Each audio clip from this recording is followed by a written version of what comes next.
Hello, everyone, and welcome to our monthly meeting for the Maryland Forward Party. We appreciate you joining us here tonight. So we are going to be talking about open primaries, and we're going to use our prioritized problem format to do that. But in the meantime, here are some things that are happening around there. We are coming up on events, so we have a lot of opportunities for working and helping support candidates. So if you are interested in helping out with any of those things, we have many wonderful candidates who will be very, very interested in talking to you. We also have several different events that are coming up. If you want to stop by and meet some of us in person, one of the next ones we're going to be at is going to be the Frederick Pride Festival. So that's coming up on June 27th. Also, remember, speaking of candidates, that you need to vote by June 23rd. And because after that, much of our races will already be decided after the primaries here. All right, so we hop in here to a little bit of the volunteer opportunities that we have. So we got a few things that we are looking for some help with.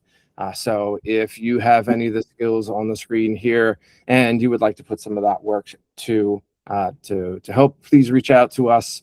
You can send an email here to info@marylandforwardparty.com. We'll connect you with like Bill, who's on the call here, who's in charge of our volunteers, or somebody else that can help you get connected with the place that makes the best fit for you. All right, let's hop in and start talking about primaries and the different aspects of primaries. There's lots of opinions about primaries and we're going to go through most of the variety of different versions of primaries that are out there right now, and then talk about the pros and cons of each, just so that we can all kind of be on the same page, or at least know why some people like open primaries, why some people like closed primaries, some people like final 5 and final 2, and we'll get into all those different pieces of things and why. Now, we're going to do this in a slightly different way. We're going to do our prioritized problems format. You may have seen this before if you've seen some of our other events. And the reason that we're kind of picking this one is because the primaries solve some really important problems, and they also create some really important problems. And it's not a simple thing. Many things aren't. So we like to look at this as, how can we make sure that we are solving as many problems as possible? And so one of the core ideas behind the prioritized problems approach is to make sure that we're focusing on solving problems instead of implementing solutions. Because if we implement a solution trying to solve one problem at a time, we often will create new problems or make other problems worse. So the number one rule is solve multiple problems at the same time without making a problem higher in the list worse when solving a problem that is lower in the list. And so you'll get a feel for what that means in just a few minutes if you haven't been to one of these debates before. And basically at each step along the way, there's going to be problem statements. And I will ask if somebody would like to volunteer to position a problem statement in our list. And then we're just going to go around with everybody here, and everybody gets 30 seconds at a time. Now, the reason we do 30 seconds is it's not a whole lot of time, but it's enough time to get out a single thought. And then you go to the next person with a thought. The next person shares a thought. The next person, and you can always get back in line and share your next thought, and then your next thought, and your next thought. But we want to hear from more voices. So the 30 seconds gives us this ability to kind of rotate through multiple different people and hear a lot of different voices inside of the debate. We're going to be somewhat lax about it today. And so we're not going to really set the timer on it. But if we get into monologuing about certain things, I will remind folks to keep the amount of time down. And then if we do end up having a lot of monologuing, then we might pull out the timer just so we can make sure that we keep things going and flowing. After we discuss a problem statement in here for a little while, about 5 minutes or so. Then we're going to throw up a vote and just see where everybody is as far as the positioning of the problems. So I'll review these rules as we go through, so you can follow along, and it should make some sense in just a few moments. All right, to set the ground, let's talk about primaries, different types of primaries that we have. So the first one is a closed primary, which we define as anyone where you must be registered with a particular political party in order to participate in the voting. Then you have an open primary, but there's like a partial open primary, which is where they allow independent voters or unregistered or unaffiliated voters to be able to pick a party ballot and then vote for within that primary. Then you have a open primary, but one that you allow anybody to come in. So some states allow you to come in, no matter, regardless of where you're registered, and then pick a ballot that you wish to vote on, participate in that one. There's also the concept of a single primary, which is that you have a primary and every single one of the candidates is on the exact same ballot. Everybody has access to the same ballot, and it's not divided up by any one individual party. And similar to that, there is what we call final five or final four or final two. And so we might call this like the Alaska model, is a final four single primary, and California is a final two single primary, where people vote for all the candidates and then identify the top five or four or two, and then move those people go into the general election. And so each of these things has a different reason or a different purpose for why they exist and how they got here. So let's start with just the very sort of basics of, just so everybody's on the same page. Many of you may know this already. Some of you may pick up a couple of things along the way, but I just want to make sure that we're all baselined on why we have primaries in the first place. And it really came down to kind of like the spoiler effect. So if you have voting and you are in an allyship with another group behind another candidate, you like their candidate, they like your candidate, you vote for your candidate, they vote for their candidate, you've now split the votes. And if the opponents or somebody that you don't like has more votes, then you will lose to the other person. So we came up with this idea of the primary. It says that, all right, if we both like each other's candidates, but I like mine better and you like yours better, let's get together ahead of time. Let's vote amongst ourselves, figure out, who has the most votes within our allyship. And then everybody from that point on is going to go into the general election and is going to vote for whoever wins in that primary election. But the result of that is what it does is it sets up this idea. You're building these coalitions, and the person who wins is whoever gets 50% of the vote. It's just the majority rule. It's how that sort of works. But as you're sort of getting to that point and the math starts working out, we start building these coalitions and reforming various different coalitions, because to get to 50%, we have to all vote together on something or on a particular candidate.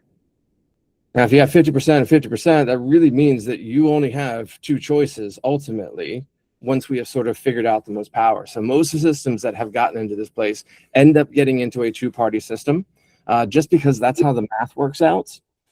And this creates a unfortunate mindset coming out of this, that if you're not in our 50%, then you are going to be either taking away from our 50% or part of the other 50%. And so the philosophy of, if you're not with us, you're against us, is central to a two-party system based upon majority wins.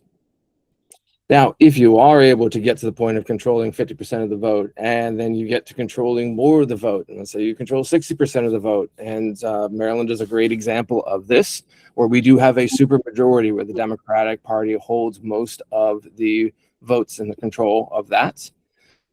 One of the things that unfortunately happens is when you don't need the input of minority voices in order to win, and if you're not really a fan of some of the ideas and the choices of what those minority voices are saying, then it's easier to just ignore them because they're not needed for you to be able to move or to get anything done. And so these are some of the problems that get created by primaries. So what I want to do is now bring this into a little bit of a conversation and a discussion here. So we've got problems that have been created, and we've got problems that have been solved. So our rule here is, in solving the spoiler effect, we created two-party system and supermajorities. So I'd love to have a volunteer from the audience here as to, should that be the way? So is there anything on this list? So we have these new two problems that we created. Is any of these, either of these problems, a greater problem than this idea of the spoiler effect of splitting our votes? With sort of this provision that, you know, we don't really want, like, we want to be able to have the person that we want win, but maybe we shouldn't be doing that if it's going to create this idea of, if you're not with us, you're against us, or not listening to minority things. And so if you think one of these two problems is actually a larger problem than the spoiler effect, please raise your hand and tell me which problem you think is a bigger problem than the spoiler effect.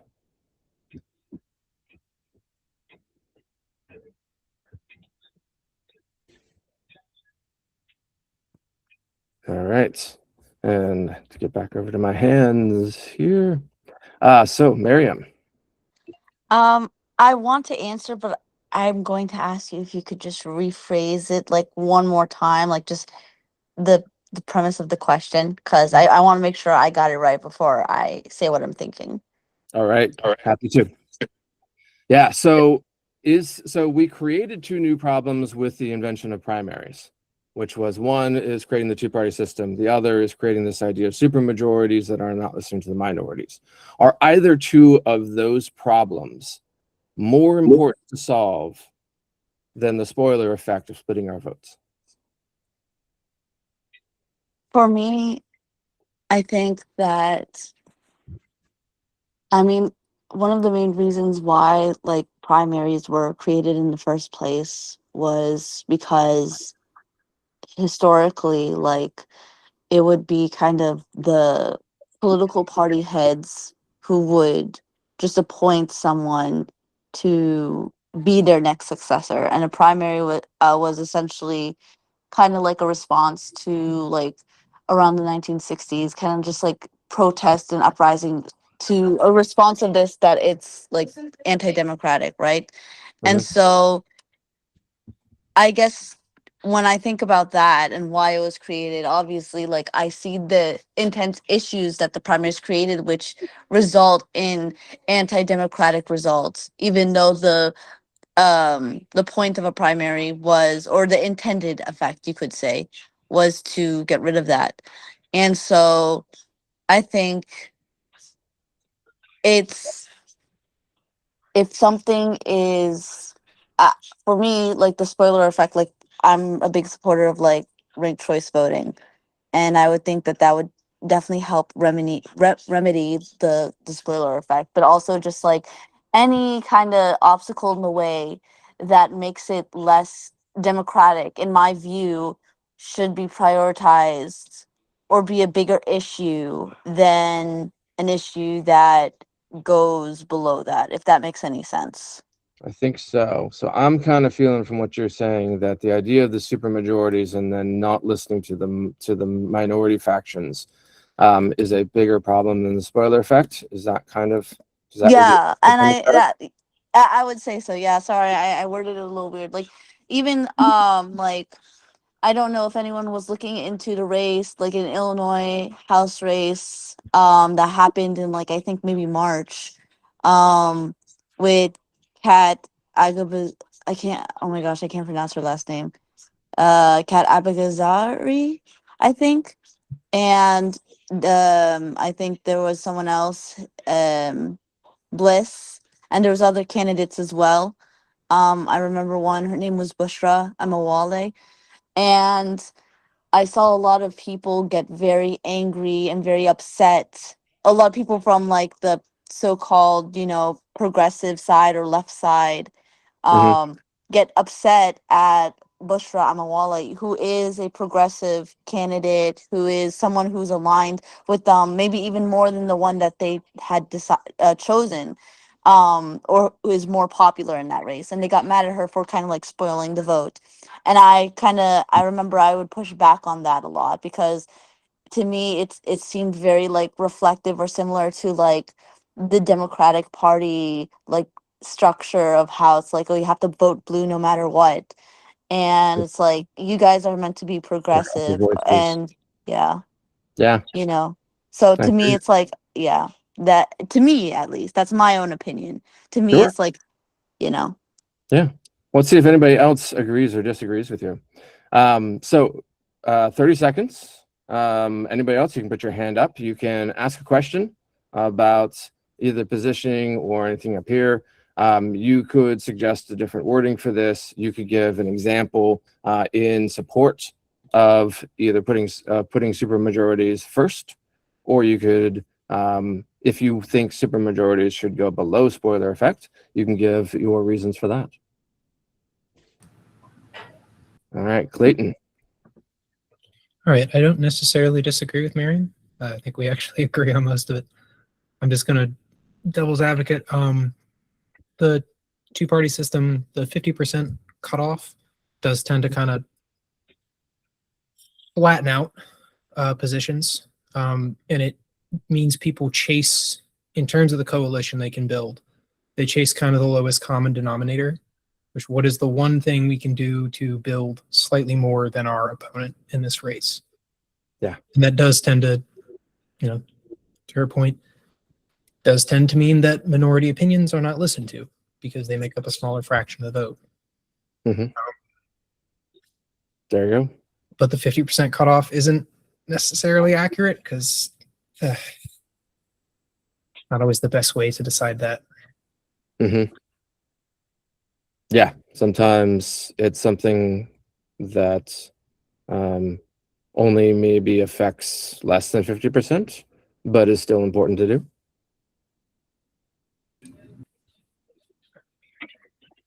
Any other thoughts for or against?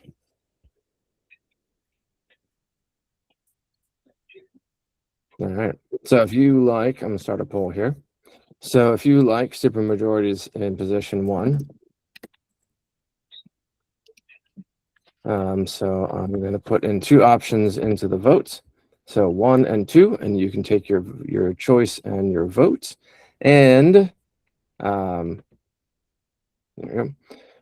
And if you wanted position 1, vote for position 1. If you wanted to move down to position 2 under spoiler effect, then go ahead and vote for position 2.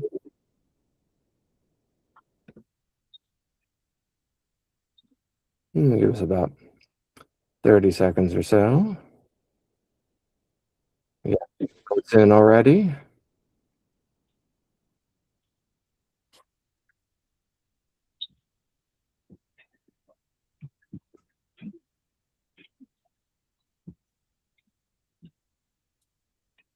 All right. Gonna go ahead and close the poll in 3, 2, 1. Closing the poll. All right. So we had 7 votes in position 1 and 1 vote in position 2. And it's anonymous, but if you wish to make a case or say why you would move it down to position 2, you certainly may. Otherwise, I will ask for another volunteer to talk about the two-party system itself. Is that a bigger problem than supermajorities?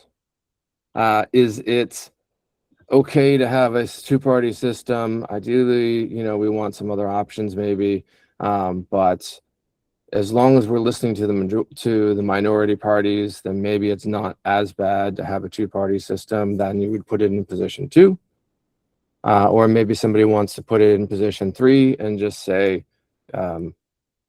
not that big of a deal. I'm okay with 2 parties.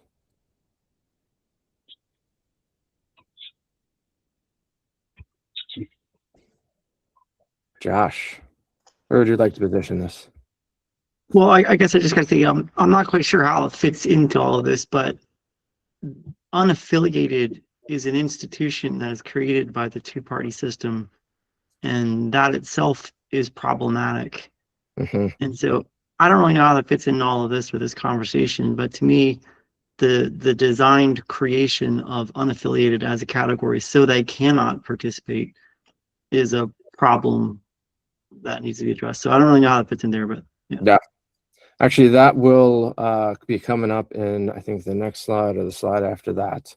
So could you go ahead and place this one for us? Where would you put this one yourself?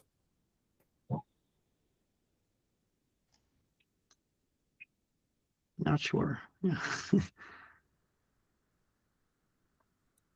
Anybody else want to help out?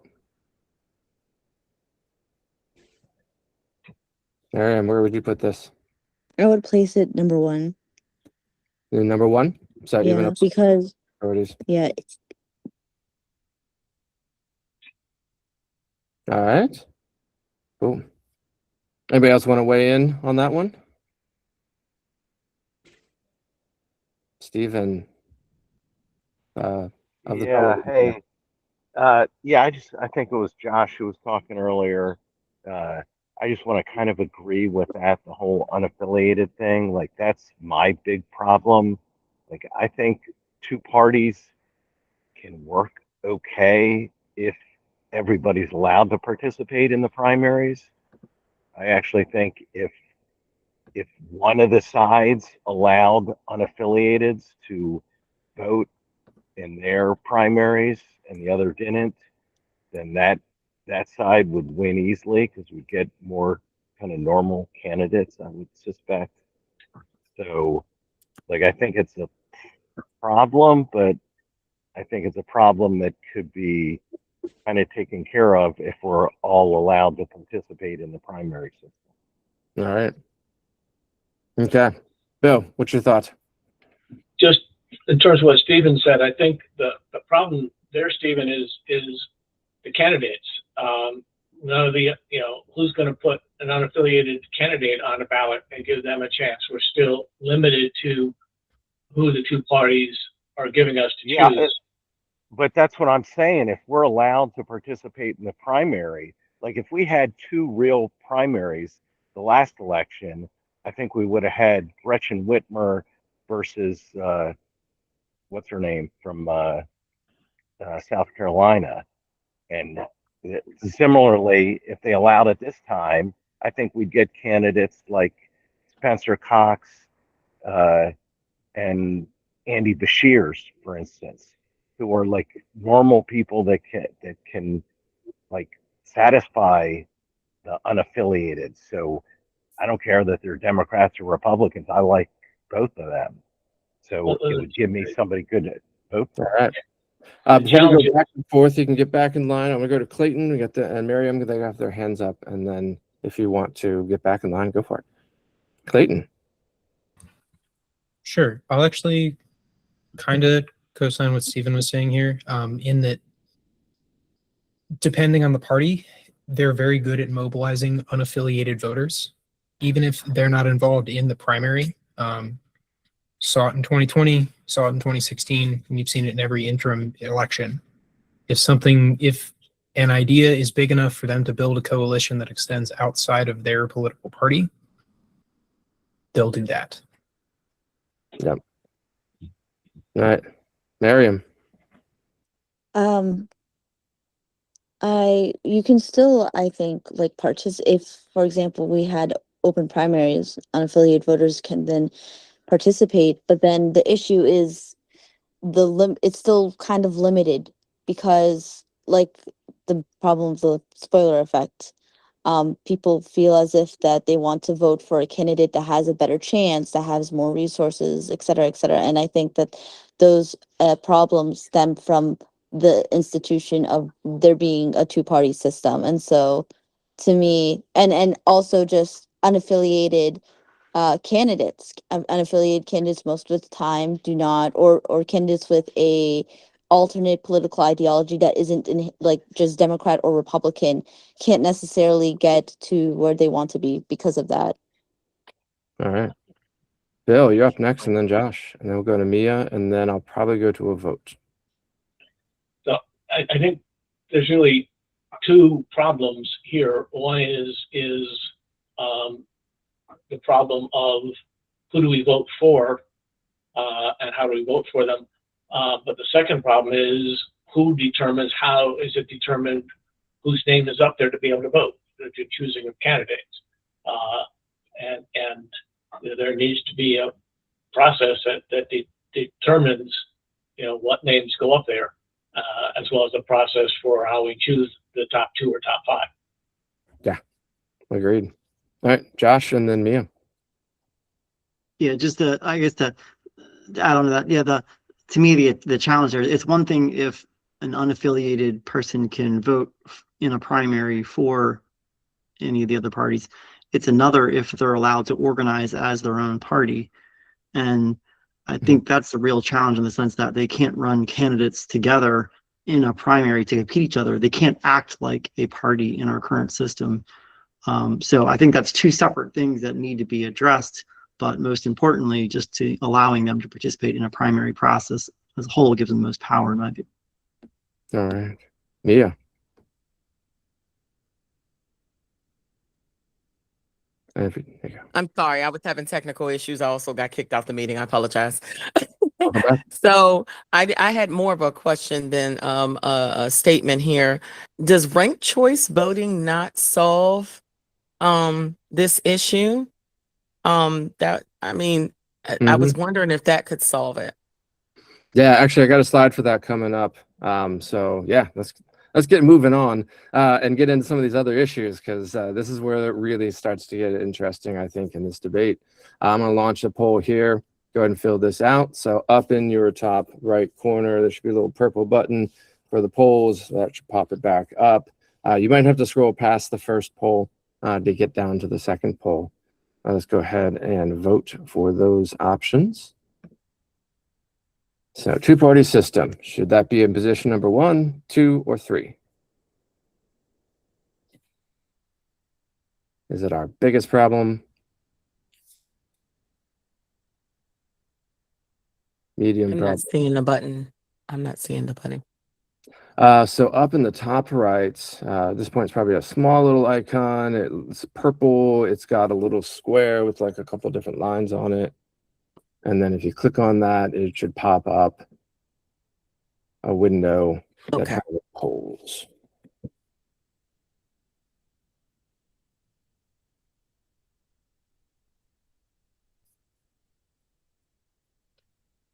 All right. Almost there. 3, 2, 1. All right. Should see the results of that now. Everybody wants it in 1. All right. So let's go ahead and move on over to our next point on this. Okay. So in creating primaries, what started to happen, especially with supermajorities, historically, is that people would send other people to go vote in the other primary so that they could pick the candidate that they wanted to run against. And so it became this thing of what we call vote manipulation. And so this was to get to the point of having a closed primary. So the next thing that did show up was this idea of the closed primary, to say that, you must register. And this is why we have vote registration, to come in and say, I am part of this party. I belong to this party. This is the party that I wish to vote within. And so that's a whitelist kind of an approach. Now, the problem with this is it created also a blacklist culture. Whereas if somebody in charge of the party didn't like the way somebody else was voting, whether they did it intentionally or non-intentionally, they might label them as double agents. They might put them on a blacklist. We still have examples of this to this day, where folks are basically not allowed to work with things.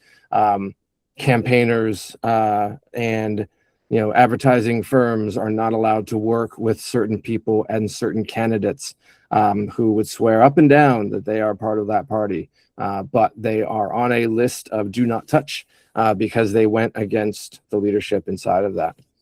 And so as a result, once you get to this place where you can decide as a party as to who belongs in your party, who doesn't belong in your party, and even expel members from your party, that's where we start to create some these unaffiliated people, these independents, or being kicked out of the party, or maybe are choosing themselves to leave the party because they do not feel like they have a voice from within the party.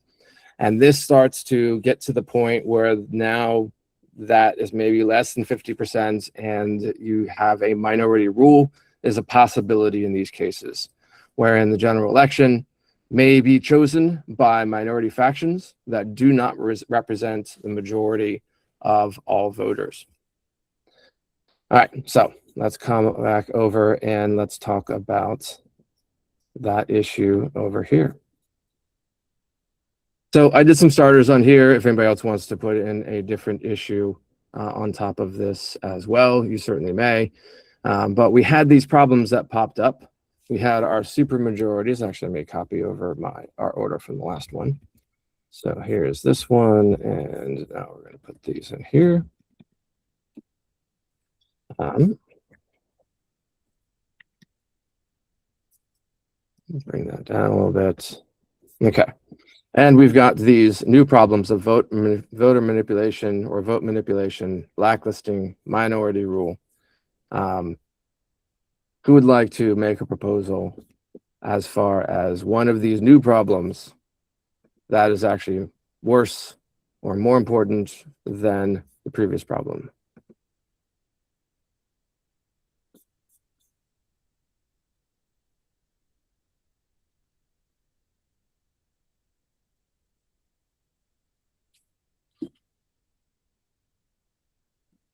Or do they all sit down here? Is vote manipulation a bad thing? It's a big problem, small problem.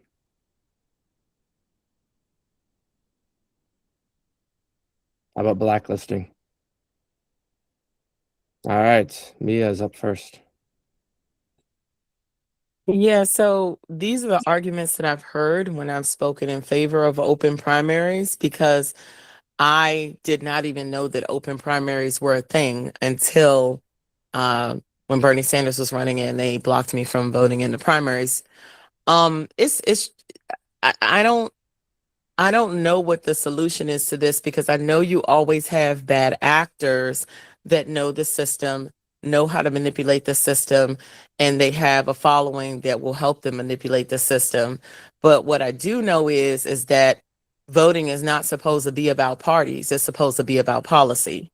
And so we find that that is the reason why a lot of people are fighting for open primaries, because the policies don't just hurt Republicans or Democrats. They hurt us all when they're not good policies from candidates that are good actors. So here's the question.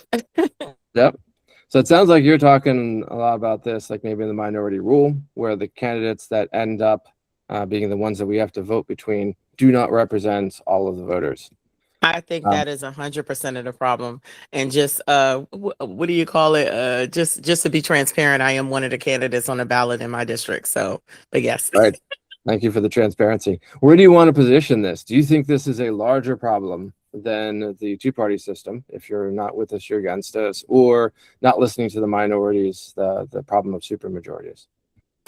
Do I think it's a larger problem than just the two parties?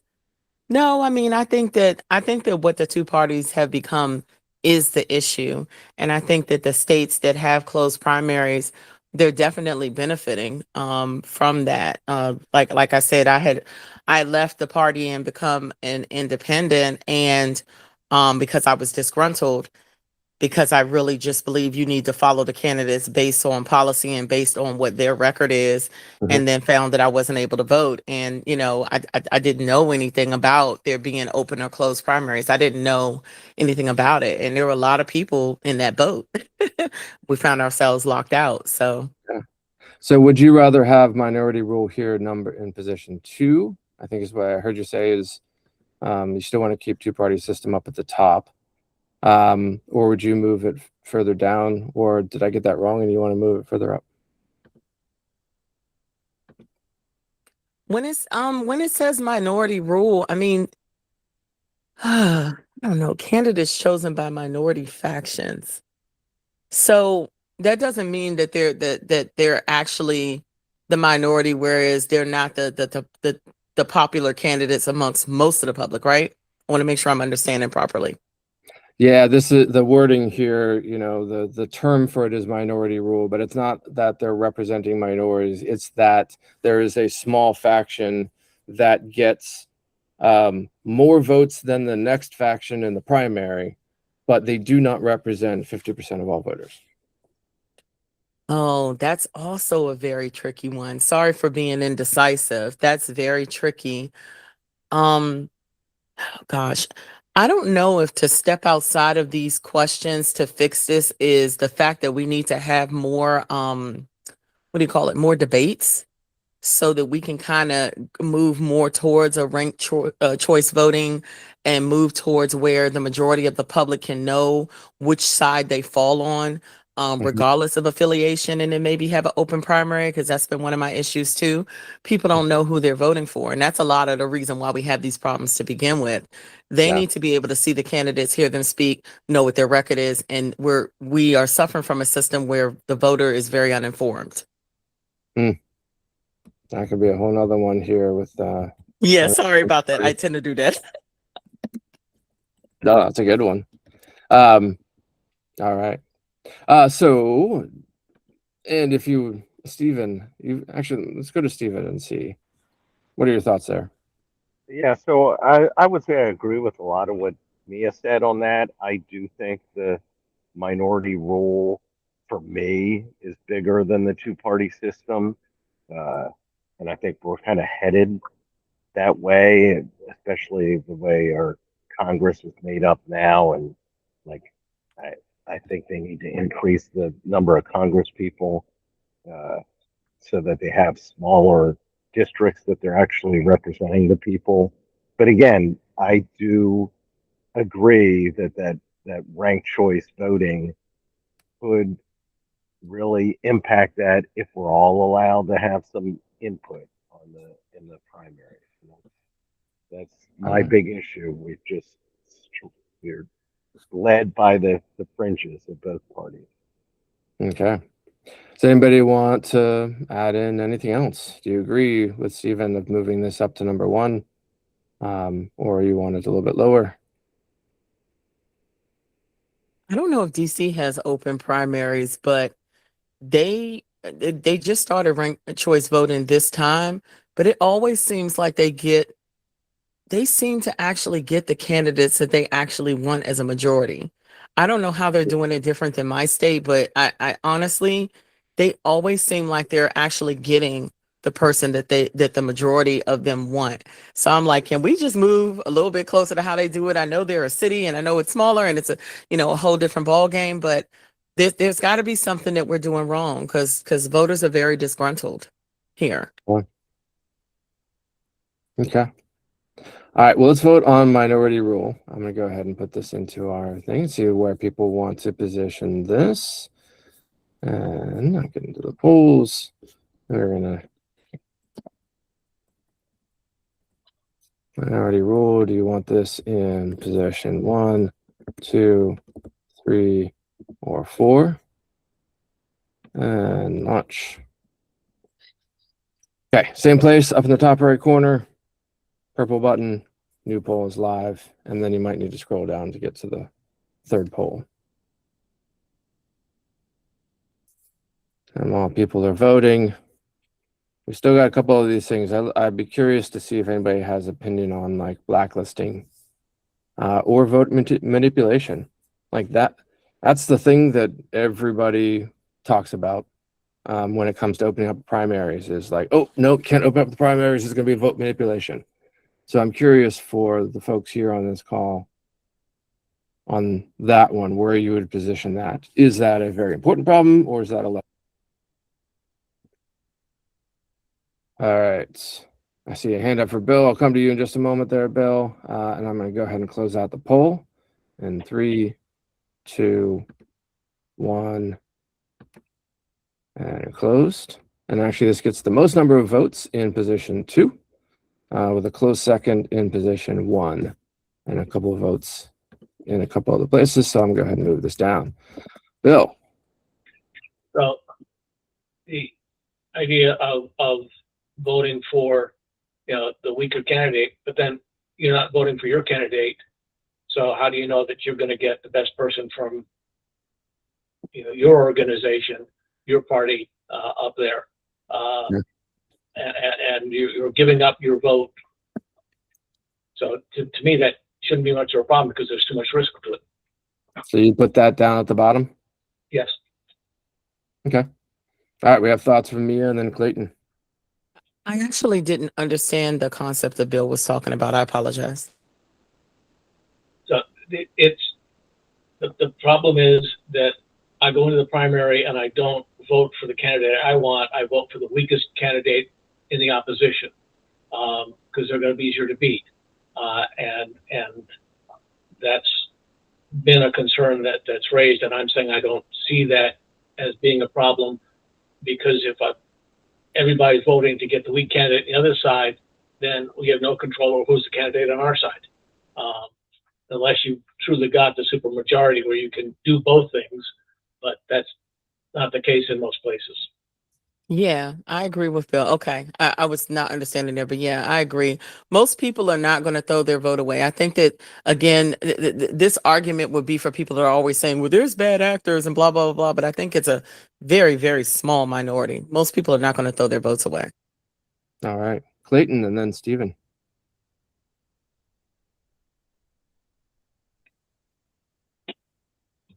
All right. Clayton, you're muted. You're on the mute.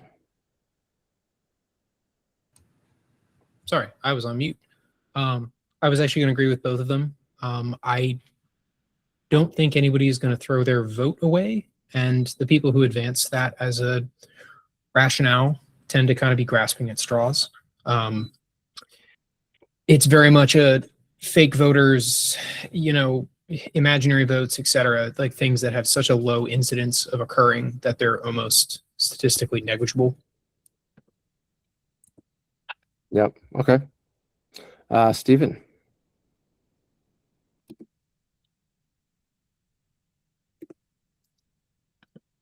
And if you're talking, you're on mute. Sorry about that. Yeah, I was just going to point out that to me, the bigger problem with the voter manipulation is the money that the parties put into bad candidates from the other side. So I agree with what people have said that the voter themselves is not going to do it. But I mean, we've seen the parties do it plenty where they're pumping advertising money into bad candidates so that they get in. I think that's a pretty awful thing. Mm-hmm. All right. Mia. Sorry, just a disagreement there in reference to them pouring money into the race and into the different candidates for the parties. We've seen that not work before. They are pouring a lot of money into candidates now that are bad actors or that are puppets. But we know that when we mobilize the vote and we get information out there, people can win against those candidates. Because remember, them pouring money into the vote is just us seeing commercials, us seeing billboards, blah, blah, blah, blah, blah. But when parties do their job of mobilizing the vote and dispersing information, we've seen those tactics fail. And if we don't believe that, we can look at New York and DC right now.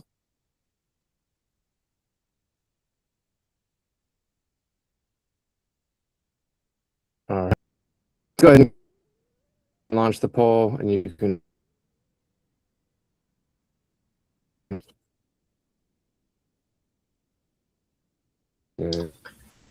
You're breaking up, Pete. Thinking about it.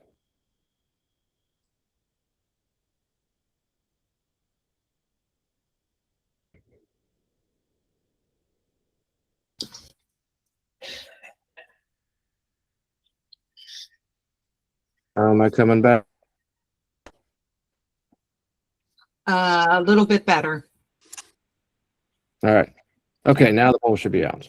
Yep. Sorry for that.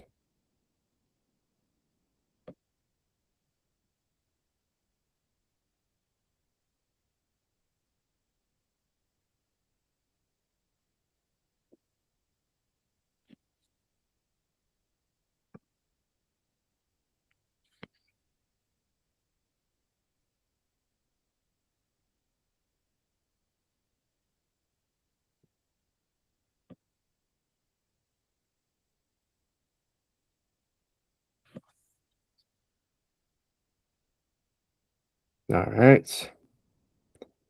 Closing the poll in 3, 2, 1.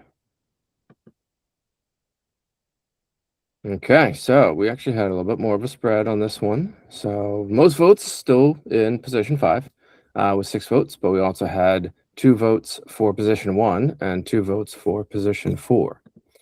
So I'm gonna go ahead and move that up. Now I'm gonna go ahead and propose or give. Sorry, wait a minute. No, it's in the right position. Sorry, never mind. I don't need to move it. We can move on to the next slide. But if anybody wants to, we'll have a chance to come back to some of these things. But if anybody would like to go ahead and order one of these problems and say, hey, I don't want to forget this problem. I think this is actually more important than some of the other ones on this list. Feel free to put your hand up now. Otherwise, I will move us on to the next discussion topic.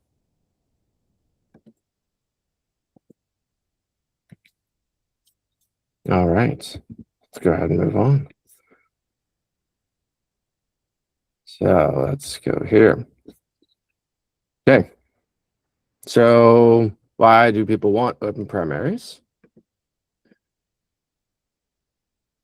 So there is a power problem that's kind of come up with it when you're in closed primaries, which is that you want, or people who have this closed position, getting to the correct number of votes may and sometimes be more important than actually solving voter problems.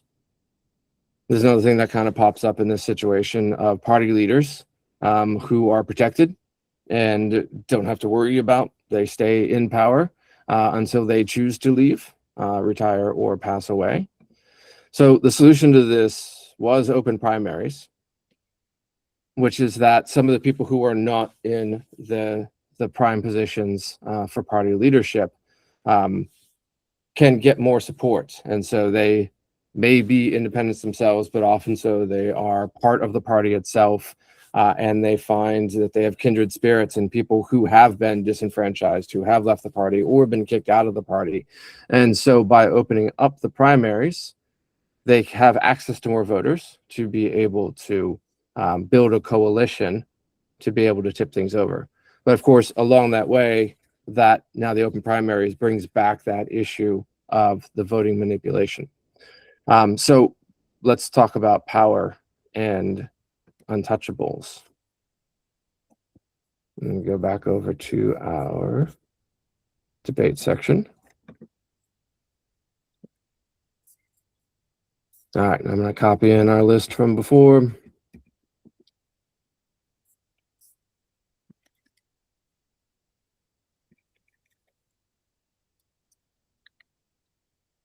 There we go. And let's not forget our other ones down here. So who would like to propose something? Do any of these additional issues that we have here spark thoughts for people?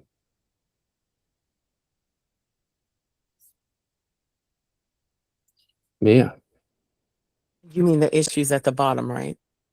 Yes.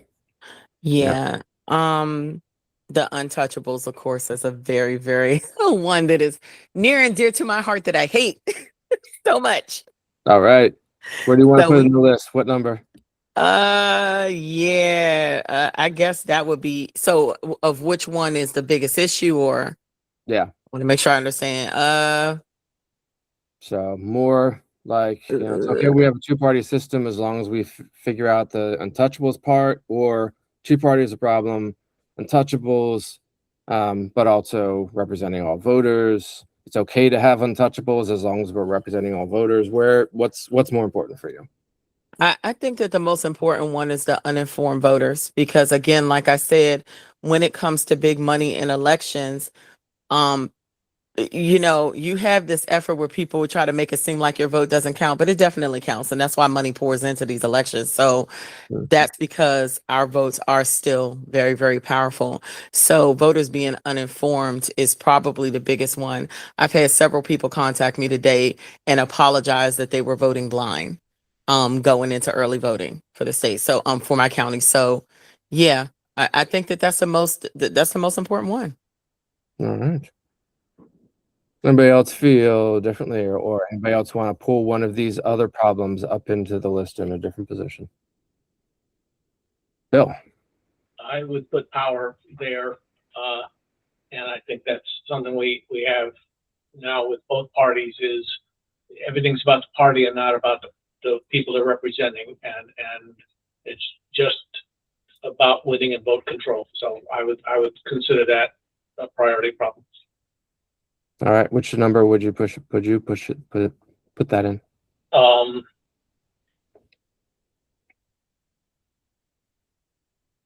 make it one.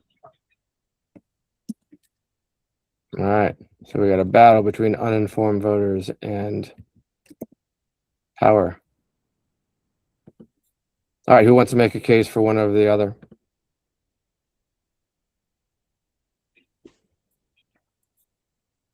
Yeah. The reason why I didn't put power at the top and agree with Bill this time is because it says voter control is more important than solving the voter problems.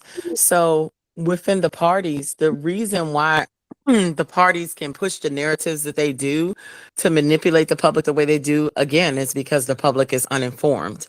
So that's why I will put power as number 2. Again, when you're informed and you feel empowered by your vote and by your civic duty, then you're less likely to fall for the rhetoric of the party leaders who are establishment and corrupt. All right. Kennedy and then Clayton. Sorry, I'm Kayleen, but I'm using my daughter's account, so it says Oh, Kennedy. okay.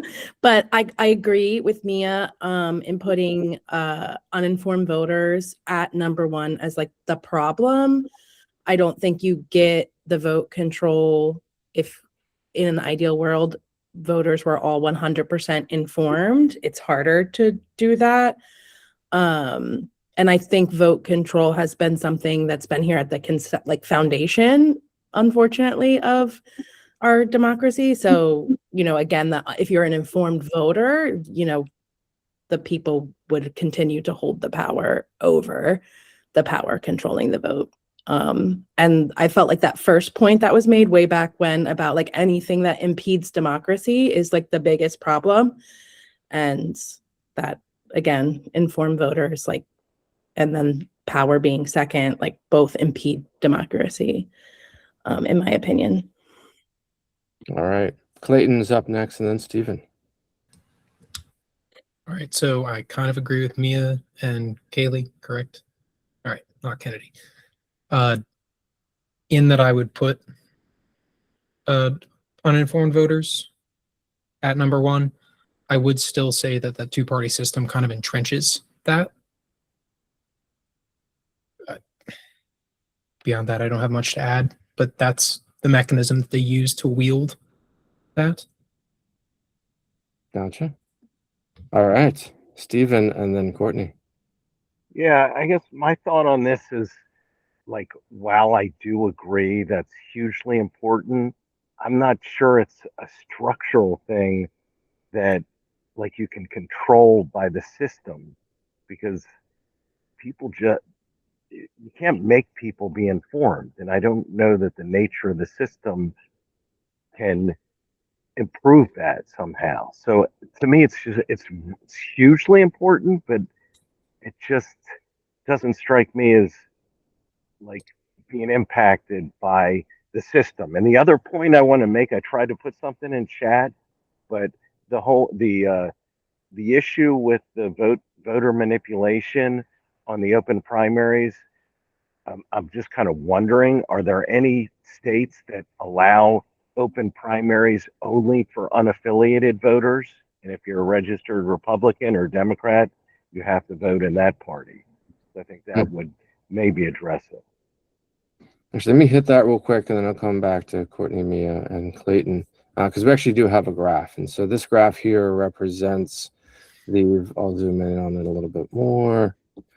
So oh wait, did I cut out? So the dark ones are closed. The brownish ones, the lighter brown ones here are maybe orangish, are open to independents only.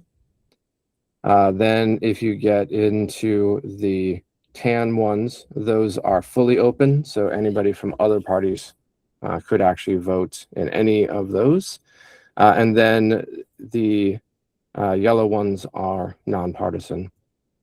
Let me drop this down a little bit further. So that gives you some answers as far as, I'll leave this up here, as far as some of the states that allow other people to participate or not participate. Courtney.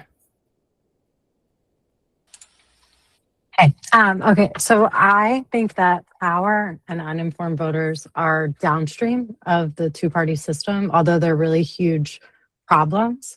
Our system incentivizes those types of things. So it incentivizes people to hold on to their power. It incentivizes people to not have informed voters, because when they're not informed, they can't make the decisions, or they don't know that they need to make the decisions, like registering as Republican or Democrat or going to vote in the primaries. But ultimately, the system is what's incentivizing that type of behavior so they can keep their power.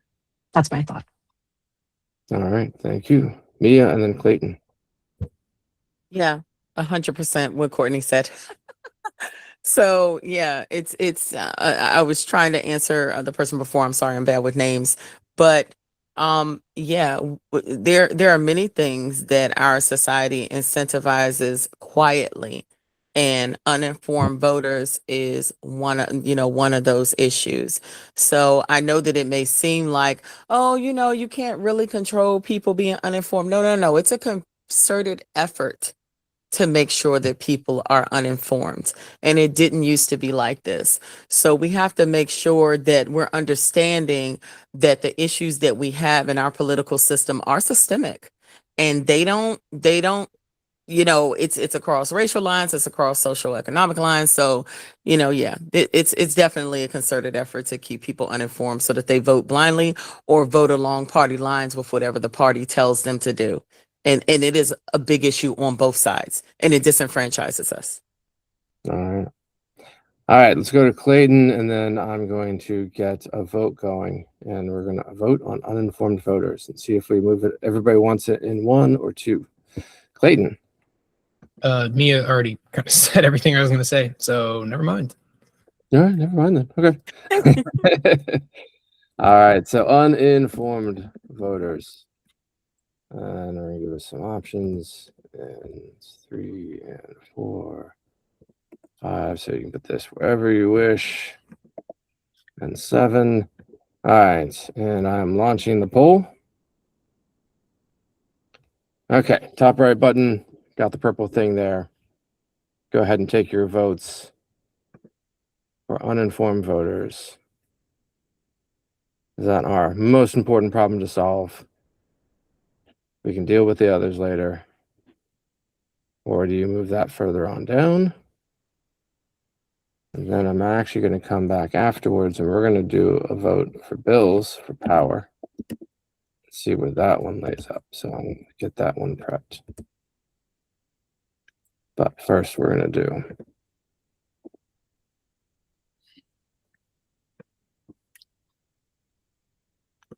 vote tally on uninformed. All right. Okay. All right. I want you guys to see this spread. All right. 3, 2, 1. Okay. So it's going to go up to number 1, position number 1. We've got this interesting spread. We've got some votes for position 2 and 3 and 5 and 6. So this thing does not have a consensus amongst people. And I find that very interesting and also very important to know when the problems are so diverse as far as opinions on them. Okay, so now I'm going to launch one for power. So power, do you want this in position 1, 2, 3, 4, 5, 6, or 7? All right, so that one is now live.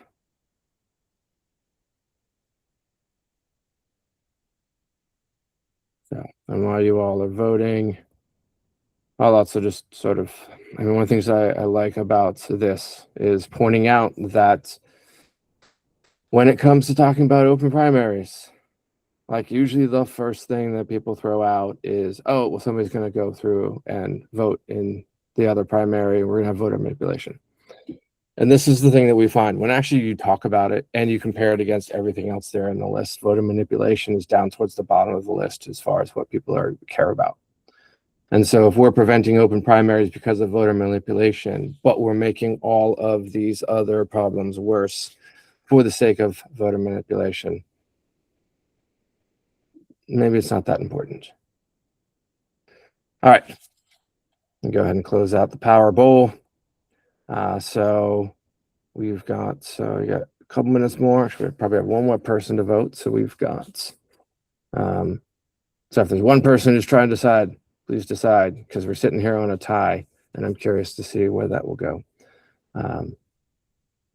3, 2, 1.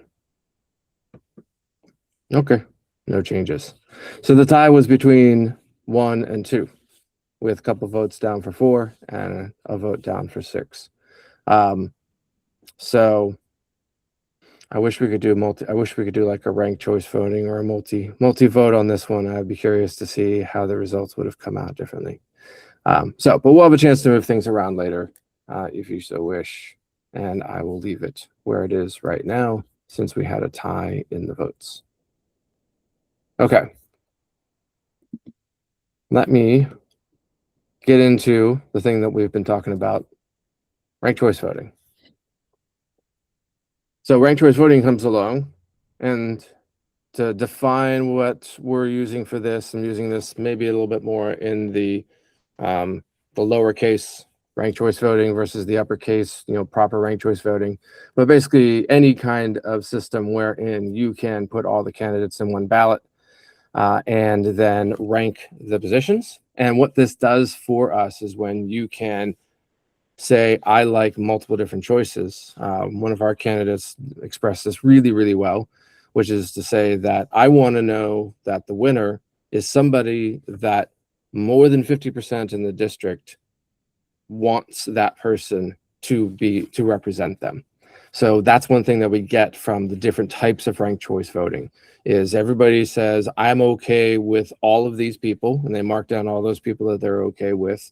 And that gives us a list of which of the candidates cross that 50% threshold, and 50% of the voters want this person, that person, however many there are, to represent them. Then the algorithm, whether it's RCV or STAR or approval voting or whichever algorithm that we use, then uses the ranking to figure out of those people that 50% of the voters want, who's the best match or who's the best choice out of those things. And so that is designed to tackle a lot of these problems like the power and the untouchables and the blacklisting and the minority rule. But it does create the spoiler effect in a different way, which is that if we have more than 5 candidates in a race, usually what happens is it's harder to get to a number of a accurate or representative tally that is over 50%. So I'm going to jump into final 2, final 5, final 4 to say that this was the answer to this, which is to say, instead of just having an election where we're doing ranked choice voting, let's do a primary and a general election for these things. So we're going to, again, put all candidates on one ballot, but we're going to let the first vote in the primary decide who goes into the general election, and then we'll either choose the top 5 for final 5, the top 4 for final 4. I think Maine is a final 5 state. Alaska is a final 4 state.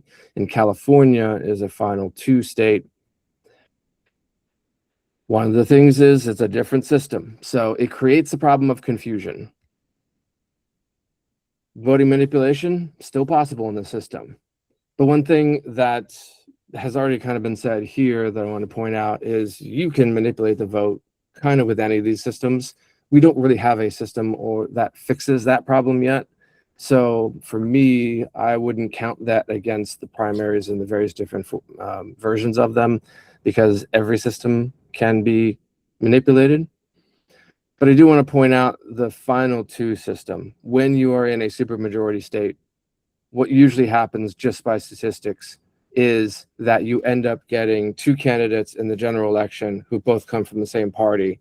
And there are many who make the case that choosing a final 2 system is a manipulation itself, because it more likely guarantees that you eliminate everybody except whoever the majority party is. So in the general election, it looks like you're running ranked choice voting, but in the general election, you end up only choosing between the majority of party in a final 2 system. So we tend to not recommend a final 2, and we like the Alaska model, like final 4 or final 5 type of system instead. All right, so let's get into our listing here and add in these new items. So I'm adding confusion onto the list, and I'm going to go back up here and pull in the other ones that we had. So thoughts? When it comes to this confusion, this is what we hear whenever we try to introduce some of these things in these bills is, oh, we can't introduce ranked choice voting because it will be confusing. And what we're looking at is, well, yes, it'll be confusing. We can do some education. Is it worth making all of these other problems worse just because we're scared of some confusion or not? Where would you put confusion on this list?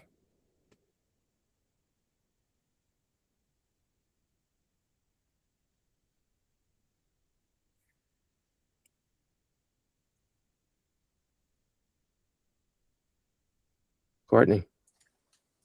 I would put it pretty low. I think that when people talk about the American people not being able to understand things like ranked choice voting, it's sort of insulting.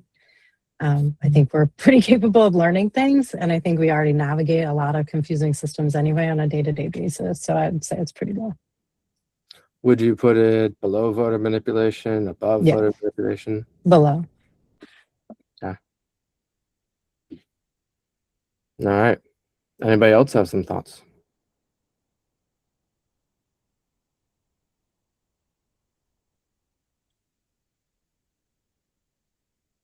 Yeah. Yeah, it can just stay below voter manipulation as the last one, because again, on the flip side of what we said about the voters being uninformed, whether we can control that or not, or whether it's systemic. Same thing with the confusion. We can definitely educate and make sure that that confusion is as low as possible. I mean, I thought the same thing when I heard DC was doing it for the first time this time, but yeah, we can educate. All right. Any other thoughts? Kayleen? Honestly, I think it could help bust up some of the other problems. So I would also keep it low, and like, not to be cliche, but things can't stay the same unless they change. So people will just have to be uncomfortable for a little bit of time if you want to keep democracy. Agreed. All right. I'm gonna go ahead and launch a poll for confusion, and then I'll open up for a more general discussion. So poll is open. Up in that top right corner, and go ahead and put in your votes. You want to keep it at the bottom? Do you want to move it up some? Where would you like to have it in the list?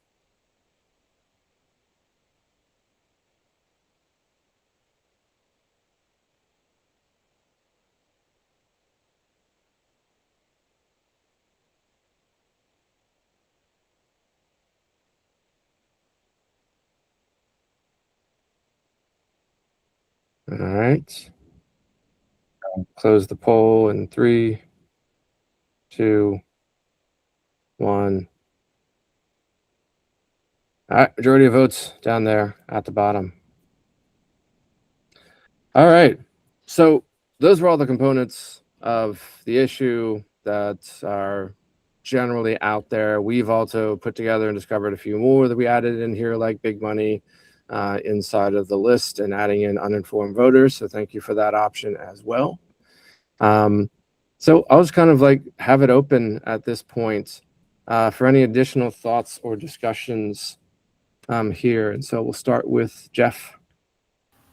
Yeah, hey, I don't know if this is something we want to take into account or address here, but it seems like we're almost ranking apples and oranges, that some of these are voter issues that are addressed by voter dynamics, like number 1, 7, 8, and then 2, 3, well, 3, 4, yeah, 2 to 6 essentially are, well, not 2. 2 is like a candidate issue.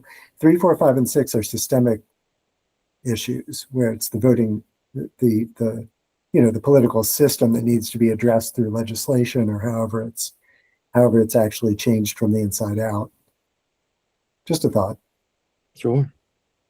I will say that how the system was developed and put together was that oftentimes there were separate lists, and like, oh, this is the list for voters, and this was the listing for the system, and this was the list for candidates. But what would happen is by trying to solve the voter issues, you would cause problems for the candidates, or in trying to solve the candidate issues, you would cause problems for the system. And so this is an intentional design in prioritized problems, that it is one list for all the things for that reason, because it really highlights how in trying to solve one problem, we make other problems worse. That makes sense. I mean, I guess in other iterations, you could have a, knock-on effects chart, sort of a diagram, what affects what, but that would be a bit more complicated. Yeah. Yep. So I'll kind of say here as an overall summary, if anybody else has any other thoughts they want to add in. It's one of the reasons why we wanted to do this discussion is because people try to say that open primaries is a simple open and shut case. And some people are like, should definitely have open primaries because this. And other people say you should definitely not have open primaries because of this. But usually what they're doing is they're pointing to just one problem. We are advocates for open primaries. But open primaries is better than closed primaries, but not as great as like a Final Four with a ranked choice voting. And that system, while being a little bit more confusing and having to require some education, is actually going to solve so many more problems for everybody in the entire system, except for the people who succeed because the system is structured to make sure that they win. But when we're trying to appease and help all of the voters to be able to get their problems solved and find the best people to be problem solvers, then ranked choice voting mixed together with a single primary using a model like a Final Four or Final Five solves the many more problems. And if the only problem that we have is that it's confusing for some people, as Mia's been saying, and everybody else agrees, you can go out and do that voter education. We can get that done. So, Josh has some thoughts, and then Courtney. It just queries. First of all, I find all these. It's just, all of this is kind of hard for, I think, for the average voter or person to understand, especially when you talk about ranked choice and other kind of like other systems. But I would ultimately, I would say this between us, but I would ultimately love to see like a 5-gate system where it's simple. A far left, a center left, a center right, and a right, and you choose a gate to go one under. And you basically that would automatically, if we had that at the federal and state level, then you'd automatically have 5 candidates, 5 competition. It'd be a better system either, but that's neither here nor there. As a state delegate, which I hope to be in a couple months, this will be the first bill that I'll be putting in, will be an open primary system. And I'm planning it to be a quarter open primary system, where we can give some assurances to the parties that, unaffiliated or other folks who can't currently participate, that they're not going to be voting on something like a central committee member or things like that, where we could also, so I'm already planning a bill, and I would actually love to have some folks' thoughts on that, but that will be the very first bill I'll put in. Thank you for doing that. Courtney, I saw a hand go up and down. Did you want to hop in, or should we go to Clayton? I'll just make my comment really quickly. With the single all candidate primaries, it also eliminates like the financial concerns and the voter manipulation concerns, because everybody would be handed one ballot and given the same rules. So we saw in like the last legislative session, there was this pushback against single all or opening primaries because of a financial concern. Some of it was like, how would we provide these ballots when we didn't know who people are going to register for? So if anyone's listening and considering problems that might solve, that's something to consider. All right, Clayton. Very much going to agree with Courtney on that last one. And just to clarify, make it lay it bare, open primaries is a first step to ranked choice, mainly because the jump to ranked choice in our current system won't pass, or just given the systemic forces working against it is too great of a leap to take at first. Is that like an accurate assessment? I have some opinions. I'll let Mia go first, and then now that the debate is over, I probably will weigh in with some of my own personal opinions. Go for it, Mia. Thanks. Yes, I just wanted to say thanks, Josh. You have my support with that, with letting it be one of the first things that you put in as a bill. Also, just the thought that there are other countries that do it that way, so that you have those like 5 different sectors that are being met, right? And then with the ranked choice voting, people can make their case, and then we can narrow that field of 5 down. So I'm definitely 100% for us doing an open primary so that it can lead us towards ranked choice voting, so that people are actually getting candidates in that are for the issues that are most important to the community at large, whether it be local or state or federal. So yeah, 100% I'm here for it.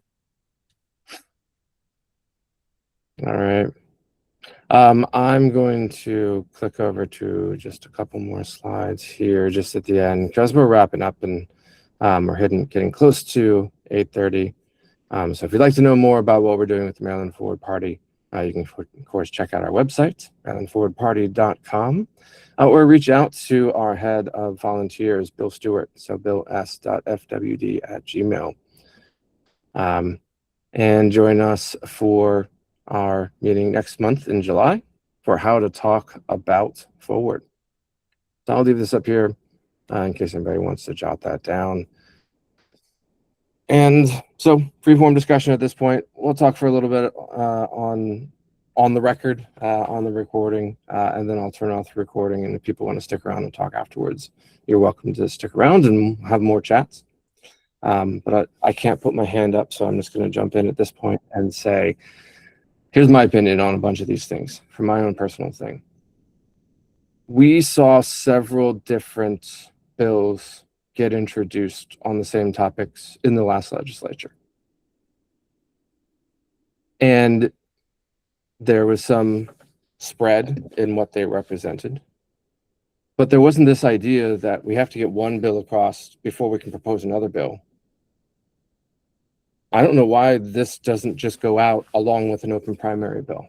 Every time I've run this kind of a debate around a primary bound, open primary versus closed primary, or ranked choice voting and a single primaries versus an open primary, I always get this excuse of we have to do open primaries first. But when you look at the list and you look at the problems and you look at the breakdown of things, if we released open primaries, it's going to create a bunch of problems, which is going to make people upset. So if we can't get to ranked choice voting and single primaries unless we release open primaries, which we know is going to make people mad, is it really the step to get us to the thing that we all want? why not just propose single primaries and ranked choice voting and let it be shot down and let it be voted against? We're not making our legislatures go on record for anything related to that issue. And instead, we're being told the only debate is about open or closed primaries. And I think it's time to have multiple debates at the same time. All right. Mia, I saw a hand go up. I'll give you the option first, and then we'll go to Clayton and Josh. Yeah, I'm going to go ahead and let it go over to Clayton. I'm going to wait and see what everybody's responses are. Thanks. That's good. All right, Clayton and then Josh. Just want to say I'm on the same page. Incrementalism is useful at times, but this just seems like a thing to put in front of voters. Let them speak their mind, explain it to them very simply, which is, hey, rather than just first past the post, this is a way for everybody's opinions to affect every race. All right, thank you. Josh. Well, I just listening to you say that, I spent a couple of years as I worked for the chair of the Education, Health, Environmental Affairs Committee back in the day, Joan Carter Conway. But there used to be a phrase that we would hear many times as a General Assembly staffer, and that we would say, if you want everything you've ever wanted, go to Disneyland. This isn't Disneyland. And that was like a common refrain, and it would shut a lot of things down, but it also made it very clear the folks in Annapolis that are in the power, they want things clear, simple, and they don't want to muddy the waters, and they want, when they have it in manageable pieces. So I don't know how we navigate that. I think that's kind of always out there. But at the same time, yeah, unfortunately, we do have one party, or good or bad, we have one party in control, and they don't like to have surprises. All right, Mia. Yeah, and I think that's one of the issues that people will tell you in any state. We just always have this thing where there's one party controlling, and then they're like setting the goalposts or setting the standards for what's allowable, and then, claiming, oh, this makes it difficult. These are always the conversations whenever I go to someone in a position of power. I shadowed a delegate not too long ago because I was in Emerge America and Emerge Maryland rather. And that's always the case. And to me, it's a way to brush off active voters or people that are politically active in fighting for the entire populace, so that they can continue with the status quo and everything going on as usual. And that's a very big issue. Yeah. I'll toss this one in here since there's no hands up, which is, doesn't have to be all or nothing. So I work with large organizations, multinational companies, Fortune 50, Fortune 500, and they put up the same thing. And so what I ask for is, well, give me a portion to try this out and let's see how it goes.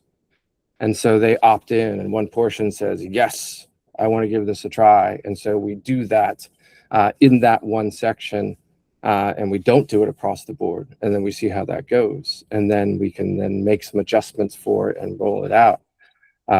And I would say that Montgomery County right now is very strongly just saying, like, we want to go first. And I don't know why we don't let them. Like, we don't have to do it for the whole state. Courtney's up, and then Mia. It's interesting you brought up Montgomery County, and I think to what you're curious, why don't we let them? Hopefully this point will make it. But one of the things is, because we have uninformed voters, we don't understand how the accountability or lack of accountability works in Annapolis. So many people don't know that bills will get stuck before they even go on to the House floor or the Senate floor for a vote. And so there's actually things that just like die in the dark, and there are things that could bring reform, but if the committee chooses to never let it out, we don't even hear about it. And then we're inundated with bills in like 90 days. There's like 2,000 bills. So the general public cannot keep up with that. The general public doesn't know what to do with all that information. I don't know how legislators do. And it keeps the system entrenched, and it incentivizes people to want to keep their power even more. So. All right. Thanks, Courtney. Mia, and then Clayton. Not to stray from the issue, but that was another issue that we had. A lot of people didn't know that, Annapolis is in session for a short period of time during the year. And one of the issues is why is that not a year-long thing? And they made all these arguments for why it isn't, but it actually makes zero sense to me. And because I'm a macro person, I try to look at what other entities are doing, other counties, other states, other countries. What are they doing that's actually working? How can you modify that for your populace, for the culture of where you are? I mean, like you have places that have elections, not elections, but they vote on something 4 times a year, and anybody in the populace can present a bill, and your neighbors are voting on something that you put forth as a bill. So it's just it's a very contrived system. And it bothers me when we talk about bills dying in the dark that the public don't even know about. It's just the whole thing bothers me. Thank you. Clayton. I am going to echo kind of what Courtney said here, where how would a legislator alone handle 2,000 bills? Or sorry, how would a legislator handle 2,000 bills, let alone the general public who is trying to pay rent, deal with their dog, take their kid to school, whatever? Offering them candidate choices that are not just the extremes, only speaking to a problem that 20% of the population really cares about, but rather spreading it out to candidates who can speak to a wide variety of issues and pick and choose the things that should be focused on in that legislative agenda and speak to that. When it comes to, as a good example, the committee, what makes it at the top of the docket for that? Because this year it was historic car tax. That was like one of the hot button issues for them. There are other issues. I don't think the majority of people in Maryland have strong feelings on that, as opposed to like public transit access or after school programs or any of these things. They were just issues that spoke to a very vocal constituency rather than what spoke to the broad populace as a whole, I guess, best way to put that. So advancing a system like ranked choice does kind of head that off at the pass. All right. Well, we are just past our ending time, so I'm gonna go ahead and turn off the recording. But thank you everybody for participating, tossing in your ideas, trying out this format for the debates. I like it because it brings up a whole wide variety of conversations in here than just the traditional debates. Hopefully you liked it as well. And spread this around if you liked it. This isn't a clear yes or no straight answer, but neither is this issue. So what we want to do is educate that it is a more complex issue, but there are other options available to us than the ones that we are being told are the only options. All right. Thank you, everybody, for being here. Can I jump in really quick? Sorry. I wanted to put in the chat about our endorsed candidates being on our website because primaries are coming up on June 23rd, but the chat isn't working. So if you're curious who might be on your ballot, you can check them out on our website. Thank you all. Really do appreciate it. Thank you. Thanks, everybody. To be Yeah, clear, you can that's go the Forward to Party website. MarylandForwardParty.com/candidates. And you can find all of our candidates. This is the thing that we need to cover right now. Thank you, everybody. Thanks. Thanks I so think much. Mia. This was wonderful. Okay, I was going to say I think I cut Mia off when Mia had her hand up, trying to get the link out. Sorry. No. I was just gonna say, okay, so I'm usually disgruntled, but so I never say this, but I am so grateful for this meeting on all these topics. I am so grateful to you all. I'm so glad that whoever reached out to me so I could be a part of it. Just really grateful. Thanks a lot. So thank you all are for wonderful. being here. Yeah, thanks so much. We're grateful that you came. Yeah. Appreciate you all. Yes, because I Thanks. almost Thanks. died campaigning today in this heat. Oh, geez. We're glad you made it. I'm like, where are the electrolytes when you need them? Yeah.